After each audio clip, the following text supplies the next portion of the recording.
Before diving into this incredible story, remember to subscribe to the channel and turn on notifications. Here, every story has something to say, and you won't want to miss a single one.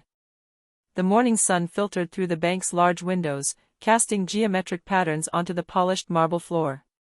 Clara Johnson, the respected CEO of a multinational technology company, walked in confidently, her heels clicking on the floor, each sound asserting her quiet authority. Her impeccably tailored suit and Italian leather handbag conveyed the image of a woman who had it all: power, success, and influence. However, that day, Clara wasn't there for any major business. She simply needed a routine banking service, an urgent transfer to a foreign partner. She expected a quick process, as always, with a polite smile exchanged for efficient service. But the bank had other plans. As soon as she crossed the threshold, she felt a subtle chill in the air, a strange tension that had nothing to do with the usual morning routine. The receptionist looked at her suspiciously, her eyes lingering on the smart suit and business card.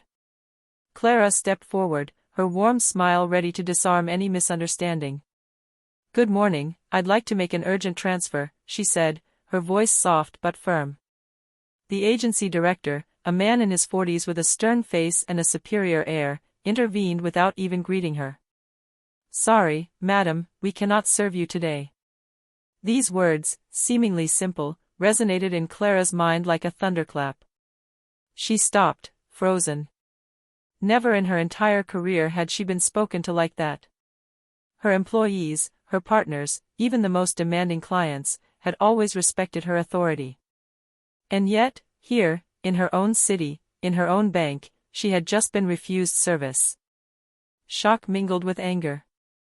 Clara knew this refusal wasn't a simple administrative error, it was an affront, a blatant injustice. And she decided at that precise moment that she wouldn't simply get up and leave. This story would become a powerful reminder: respect is not a privilege, it's a right. Clara Johnson pushed open the branch door. The air conditioning hit her like a wave of coolness, but what surprised her was the strange atmosphere in the bank. The usual customers seemed suddenly frozen, the murmurs ceased, and a few curious glances turned in her direction. She walked confidently towards the counter, greeting the receptionist with a smile. "Hello, I'm Clara Johnson. I'm here for an urgent transfer." The receptionist, a young woman with tense features, hesitated before answering. Madam, the director will see you now." Clara nodded and sat down in the chair provided, taking out her phone and documents. A few seconds later, the agency director appeared behind the counter.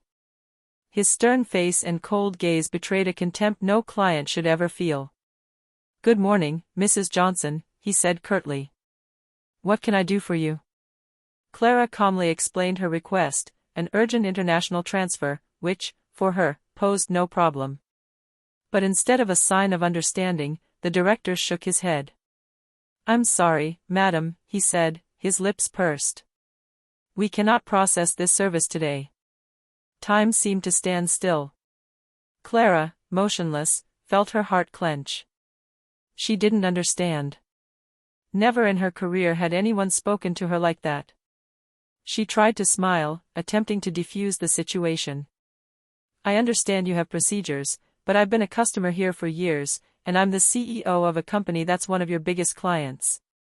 The director cut her off, without the slightest sign of politeness.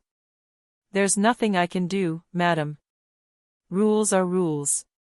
The murmurs of the customers resumed, this time filled with disbelief. A few sympathetic glances met Clara's, but no one spoke. She understood then that this affront was not only personal, it was public. At that moment, a decision formed in her mind: she would not simply leave. This refusal would have consequences. Clara felt anger rising, but she kept it under control. She stood up and walked towards the counter, her heels clicking on the floor like a determined metronome. "Listen," she said calmly but firmly, "I don't understand why you're refusing this service. It's just a simple bank transfer." The director, a man with a cold gaze and an imperceptible smile, crossed his arms. "Madam, I told you it wasn't possible. It's bank policy." Clara took a deep breath. She knew that staying calm would be her best weapon. The bank's policy should not include refusing a legitimate service to a customer, especially when that customer is one of your most important. I ask you to reconsider.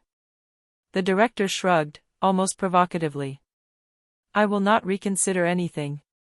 At that moment, several customers stopped to watch the scene. The murmur in the room intensified, some taking out their phones, curious about this unlikely confrontation. Clara realized that it was no longer just a personal affront, it was a public one. She then took out her phone, ready to contact the bank's headquarters, but hesitated for a moment. She wanted to give the manager one last chance to correct his mistake. Very well, she said slowly, each word heavy with gravity. If you refuse to process this transfer, I will contact the bank's headquarters immediately. The director sneered, thinking it would be a mere formality. Go ahead. But I doubt they'll change anything. Clara remained calm, but inside she was seething. She knew this arrogant attitude would cost her dearly. And she was ready to make sure justice was served. At that precise moment, she called headquarters. A few minutes later, a regional manager arrived, visibly surprised by the situation. Clara stood straight and composed, while the agency director tried to justify his behavior. But faced with the facts and the evidence, punishment was unavoidable. A few minutes after Clara's call, the branch door opened with a soft clink.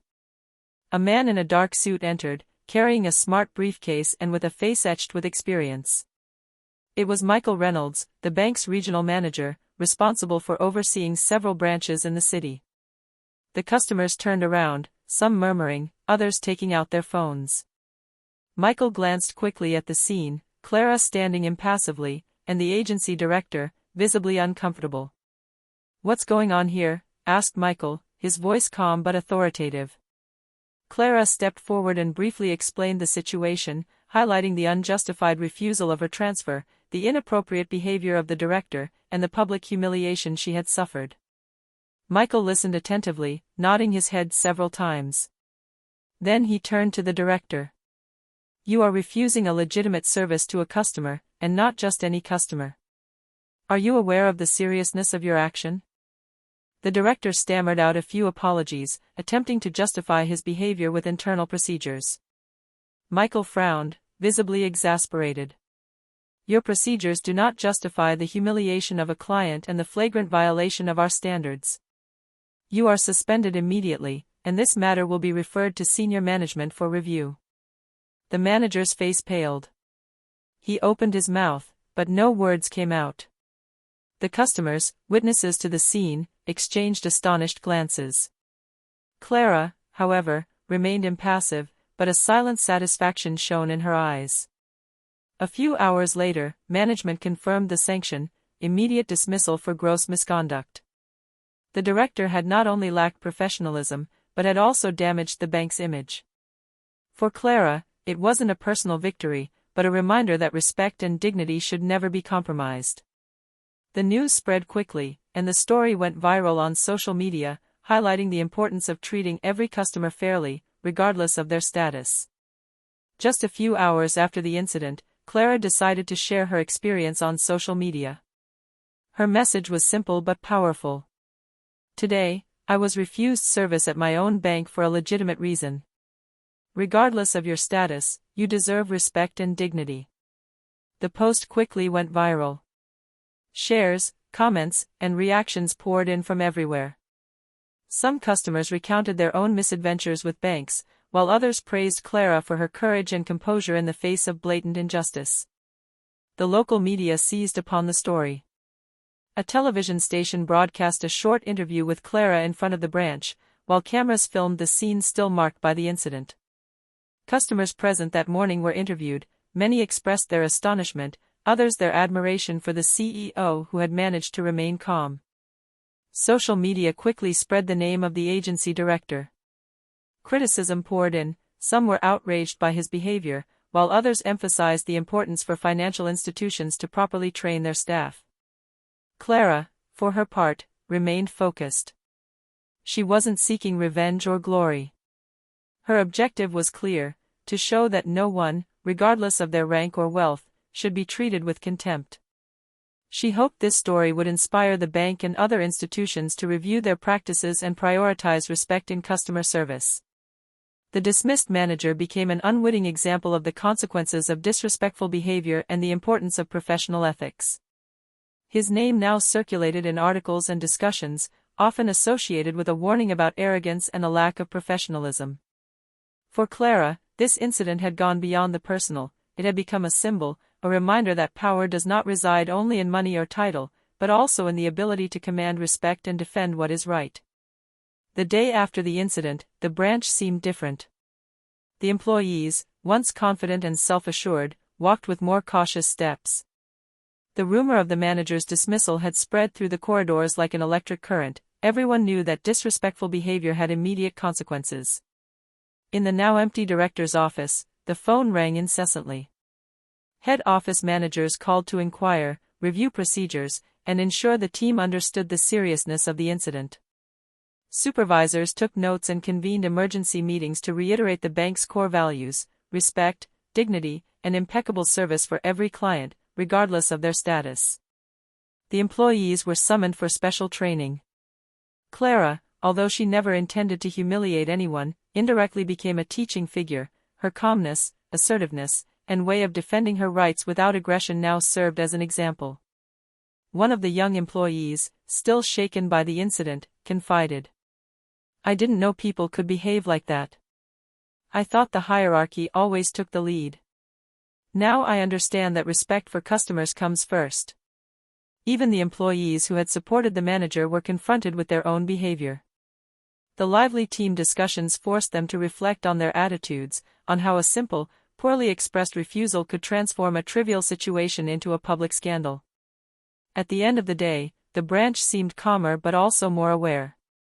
Everyone understood that true power did not reside in hierarchical authority, but in the respect and dignity that one gives to others. And as Clara went about her business, a feeling of quiet satisfaction accompanied her. She had not only asserted her rights, but had also contributed to an awareness that could prevent others from suffering the same injustice. The scandal didn't stay confined to social media. Local and national television stations picked up the story. Online newspapers published articles detailing the incident, the manager's behavior, and the immediate dismissal. Clara was invited for an interview, but she politely declined, preferring that the focus remain on the central issue: respect for customers and professional ethics. The bank, meanwhile, entered a period of crisis. Headquarters received dozens of calls from disgruntled customers and journalists. The communications teams worked tirelessly to draft statements, apologizing and promising concrete actions to prevent such incidents from recurring. Some customers recounted that they had witnessed the incident and shared their impressions. "I've never seen such arrogance from a director." Luckily, the CEO remained calm and knew how to defend her rights. Clara's video in the branch went viral, racking up millions of views in just a few days. Internet users praised her composure and condemned the manager's attitude, creating enormous public pressure on the bank to improve its service standards. Social media and the press transformed this incident into an example of how costly disrespect towards a customer can be, not only financially but also in terms of reputation. The bank then announced a mandatory training program for all its employees, emphasizing the importance of customer service, empathy, and effective communication. Clara, for her part, continued her day as if nothing had happened, but she knew she had sparked a change. A simple visit to her own bank had been enough to create a shockwave that would affect everyone who worked there. The message was clear: respect is non-negotiable. A few weeks after the incident, the branch had completely changed. The employees were more attentive, more professional, and customers could feel the difference as soon as they walked in. The intensive training had paid off. Now, every interaction with a customer began with a respectful greeting and continued with transparency and efficiency. The bank headquarters even organized a special meeting to indirectly thank Clara. Her composure and determination had served as a lesson for all employees, demonstrating that respect and dignity for clients were non-negotiable. Posters and internal manuals were updated with examples of best practices, directly inspired by her behavior that day. In the media, Clara continued to be cited as an example of composure and courage, Interviews praised her exemplary behavior and her message of universal respect. She received letters from clients and professionals who recounted how her actions had changed their perception of customer service and even influenced their own behavior in the workplace. Even the bank staff acknowledged that they had learned an important lesson: hierarchical power never justifies disrespect, and that a single assertive and calm person can bring about significant change. Clara, returning home that evening, watched the city lights twinkle. She felt satisfied, not by the director's punishment, but by the positive impact that a simple act of standing up for her rights could have on an entire organization. She knew she had done more than demand a favor; she had sown a seed of lasting change. Clara's story began to spread beyond the walls of the bank and social media. National and international media outlets reported on the incident, highlighting not only the manager's dismissal, but also how a customer had calmly and dignifiedly defended her rights. Professional associations and consumer groups used the story as an example of best practices and customer rights advocacy. Some corporate training workshops now include this situation in their modules on customer service and conflict management. In the city, other businesses began to review their own standards. Restaurants, shops, and financial institutions introduced training on customer service and respect, inspired by Clara's behavior. People began to talk about the event as the Clara Effect, a reminder that respect is not optional and that every person deserves to be treated with dignity. Even among young professionals and students, the story circulated as a lesson: never be afraid to defend your rights, but always with composure and professionalism. Clara, unintentionally, had become a symbol of quiet justice and thoughtful courage. Within the bank, the changes became more entrenched. Staff adopted a more caring and empathetic culture, and central management strengthened oversight of all branches to prevent similar behavior from recurring. Clara, for her part, continued with her daily activities, but she knew that this day would remain etched in the bank's history and in the minds of the community. Her actions had transformed a humiliating incident into a catalyst for positive change for everyone. After his dismissal, the agency director, Thomas Miller, disappeared from social media and tried to resume a normal professional life. But the echoes of his behavior continued to follow him. Articles, videos, and testimonials about his arrogance and lack of respect toward Clara were still online, shared, and commented on. Alone in his apartment, Thomas relived that morning.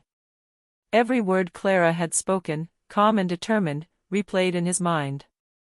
He realized he had been completely blinded by his arrogance and sense of hierarchical superiority. He understood that his unjustified refusal had not only hurt Clara, but had also jeopardized his own career and tarnished his reputation. Calls from his former professional network resulted only in polite refusals. Even his former colleagues hesitated to recommend him. The lesson was painful but clear: no power or status justifies disrespect. Thomas then decided to rebuild his life. He took courses in customer service, empathy, and communication, determined never to repeat the same mistake. He even wrote a public letter of apology, acknowledging his wrongdoing and thanking Clara for showing him the importance of dignity and respect in all professional interactions. This experience transformed his life, but not immediately. It cost him his reputation, his job, and much of his self-esteem. Yet, over time, he came to understand that this humiliation had been a catalyst for personal change. For Clara, the story had another effect. It showed that quiet strength and moral courage could not only correct an immediate injustice, but also bring about a lasting transformation, even in those who had committed the offense. A few months after the incident, the bank had regained its reputation, but it had changed forever. Employees now adopted an empathetic and professional approach to every customer. Clara's story still circulated in internal training sessions as a living example: respect and dignity are universal values that transcend any title or social status. Clara, for her part, continued her career with serenity. She knew that it wasn't the humiliation itself that had made her an example, but rather the way she had reacted, calmly, intelligently, and assertively. Her actions had shown that strength doesn't always lie in authority or financial power, but often in quiet courage and the ability to stand up for what is right. For Thomas Miller, the dismissed manager, the lesson was just as profound. After several months of reflection, training, and self-questioning, He understood that his mistakes had been an opportunity for transformation. His experience became a testament to how personal responsibility and self-reflection are essential for growth. Within the community and beyond, Clara's story became a symbol: every person deserves respect, and every act of injustice can be righted if one knows how to react with dignity and composure. That day, a simple visit to her own bank had sparked a lasting change, affecting not only the bank itself, but also the entire professional community around it. And so, what had begun as a humiliation turned into a powerful reminder: dignity and respect are never negotiable, and everyone has the power to impose this truth calmly and resolutely.